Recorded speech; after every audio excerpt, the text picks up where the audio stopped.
Assalamualaikum warahmatullahi wabarakatuh. Alhamdulillahi rabbil alamin. Wassalatu wassalamu ala ashrafil anbiya'i wal mursalin Sayyidina wa maulana Muhammadin wa ala alihi wa sahbihi ajma'in, amma ba'du. Pemirsa MNC yang dirahmati oleh Allah subhanahu wa ta'ala, Pondok Pesantren adalah merupakan lembaga pendidikan yang tertua di Indonesia. Dan Pondok Pesantren adalah merupakan lembaga pendidikan yang notabene terbaik, di mana kita akan dididik dengan pendidikan agama. Dan sejarah Pondok Pesantren ini pertama kali didirikan, ada seorang ulama besar yang bernama Syekh Yusuf bin Ja'far Shadiq, keturunan dari Zainal Abidin. Beliau berasal dari negara Baghdad, datang ke negara Champa, yang di sana sudah banyak masuk agama-agama Islam. Lalu ada seorang wanita cantik yang merupakan seorang penghafal Al-Quran, hafidh Quran, suaranya bagus, bacaan Qurannya hebat. Beliau adalah putri daripada seorang sultan di wilayah Malaka bernama Nyai Mas Ratu Subang Larang. Pemirsa yang dirahmati oleh Allah subhanahu wa ta'ala, lalu Syekh Yusuf Ja'far Shadiq membawa wanita cantik penghafal Al-Quran ini dari negara Champa menuju ke wilayah pesisir pantai di wilayah Karawang.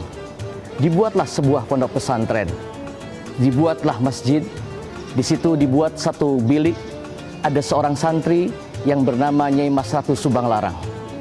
Sejarah terus berjalan dan lama-kelamaan pesantren ini terus berkembang. Pesantren ini berasal dari kata santri dan ditambahi dengan awalan pe. Berarti pesantren adalah tempat di mana seorang santri dididik. Di Karawang ini dikenal dengan pesantren Syekh Kuro. Lalu terdengarlah oleh raja-raja di wilayah Nusantara bahwa di pondok pesantren di wilayah Karawang ini ada seorang wanita cantik yang bernama Nyai Mas Ratu Subang Larang. Terdengar oleh raja salah satunya, sehingga raja mengadakan sayembara. Siapa yang mampu memenangkan sayembara ini, maka dia berhak mendapatkan Nyai Mas Ratu Subang Larang. Karena pemirsa, dari sejak dulu yang namanya raja itu tidak boleh melihat ada wanita cantik. Kita buka sejarah Nabiullah Ibrahim alaihissalam ketika beliau, istrinya Siti Sarah diculik oleh Raja Ramses yang pertama, lalu kemudian tidak mampu memegang Siti Sarah dan diberikan seorang budak wanita yang bernama Siti Hajar. Dari Hajar nanti akan melahirkan Nabiullah Ismail alaihissalam. Raja bertarung dimenangkan oleh Prabu Siliwangi dari kerajaan Pajajaran. Pemirsa yang dirahmati oleh Allah, singkatnya sejarah, Prabu Siliwangi ini seorang yang beragama Buddha, yang mana dia punya kesaktian hanya dengan membaca Hong saja. Ini Prabu Siliwangi mampu terbang dari Pajajaran sampai ke Karawang. Lalu sampai di Karawang, Prabu Siliwangi mengutarakan maksud dan tujuannya.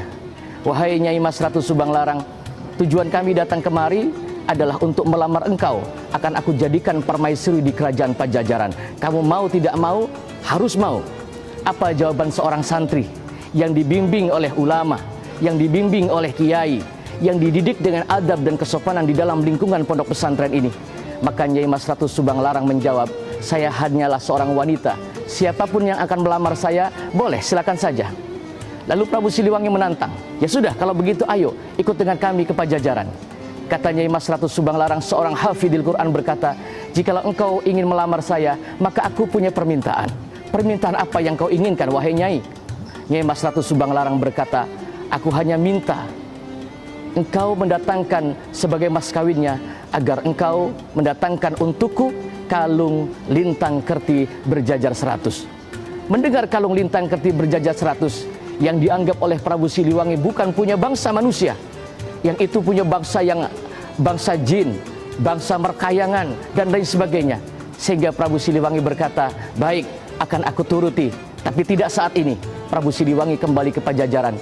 Singkatnya sejarah pemirsa, sampai Pajajaran Prabu Siliwangi bertanya kepada penasehatnya, di mana itu adanya kalung lintang kerti berjajar 100. Lalu atas izin Allah ditunjukkanlah di mana letaknya kalung lintang kerti berjajar 100. Atas nasihat dari penasehat Prabu Siliwangi bahwa kalung lintang kerti berjajar 100 berada di tanah Arab, dengan membaca hong langsung terbang. Atas izin Allah, Prabu Siliwangi jatuh di tanah Arab. Sesampai di tanah Arab, Prabu Siliwangi tersadar. Lalu di sampingnya ada seorang tua, seorang ulama besar yang sedang membaca tasbih dengan kalimat La ilaha illallah. Melihat tasbihnya itu, jumlahnya ada 100, terbuat dari batu yang berwarna putih, terkena pancaran sinar rembulan. Maka Prabu Siliwangi menyangka ini adalah kalung lintang kerti berjajar 100 yang diinginkan oleh Nyai Mas Ratu Subang Larang, calon istriku. Diambillah oleh Prabu Siliwangi. Ternyata begitu dipegang tidak mampu, jatuh. Dipegang lagi jatuh. Sehingga orang tua yang sedang membaca La ilaha illallah, sedang zikrullah ini berkata, engkau dari manusia bangsa apa? Saya dari bangsa manusia orang Buddha. Oh, tidak boleh memegang ini.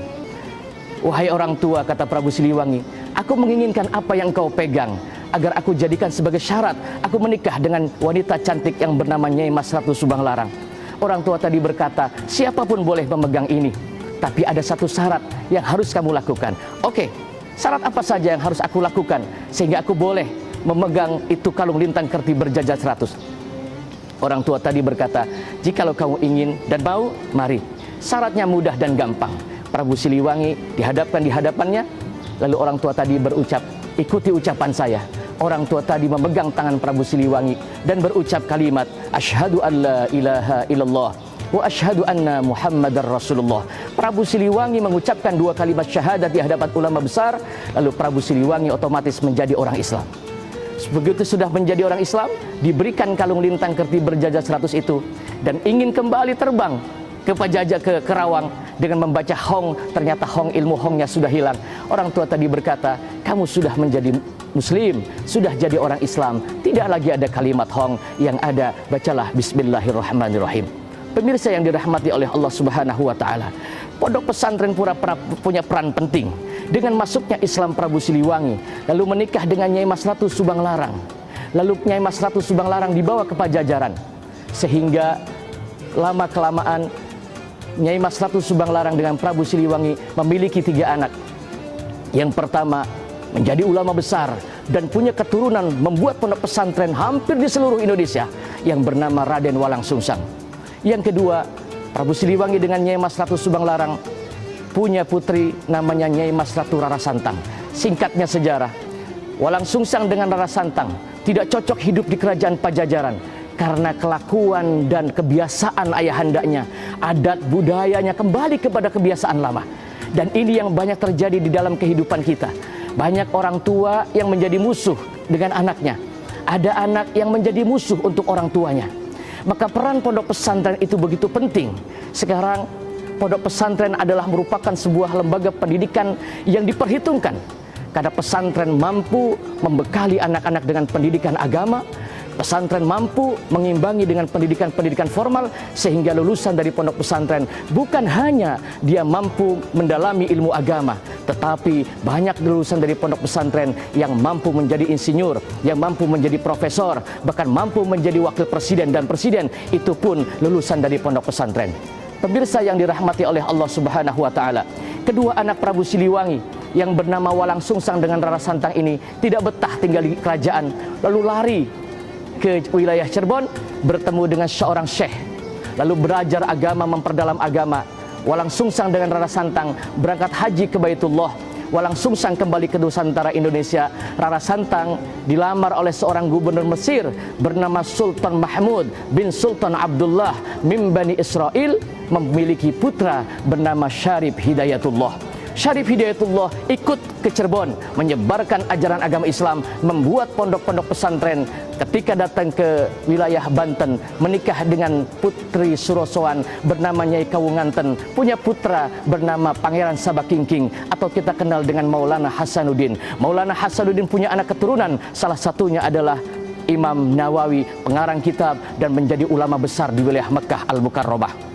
Lalu menikah lagi dengan seorang wanita Cina yang bernama Ong Tin, punya putra namanya Raden Kuningan. Begitupun dengan Kuningan menyebarkan Islam, membuat pondok-pondok pesantren. Lalu menikah lagi dengan seorang wanita yang bernama Nyai Pakungwati, punya putra-putra, mendirikan pondok-pondok pesantren. Maka pondok pesantren bukan lembaga yang baru, tapi pondok pesantren adalah lembaga-lembaga yang sudah lama, sudah ada sejak lama dan merupakan lembaga-lembaga yang terbaik untuk mendidik anak-anak kita agar anak-anak kita bukan hanya bisa matematika, bukan hanya punya ilmu fisika, tapi anak-anak kita dibekali yang pertama dengan pendidikan ilmu agama, dan semoga anak-anak kita dijadikan oleh Allah sebagai anak-anak yang soleh dan solehah. Wallahul muwaffiq ila aqwamit thoriq. Wassalamualaikum warahmatullahi wabarakatuh.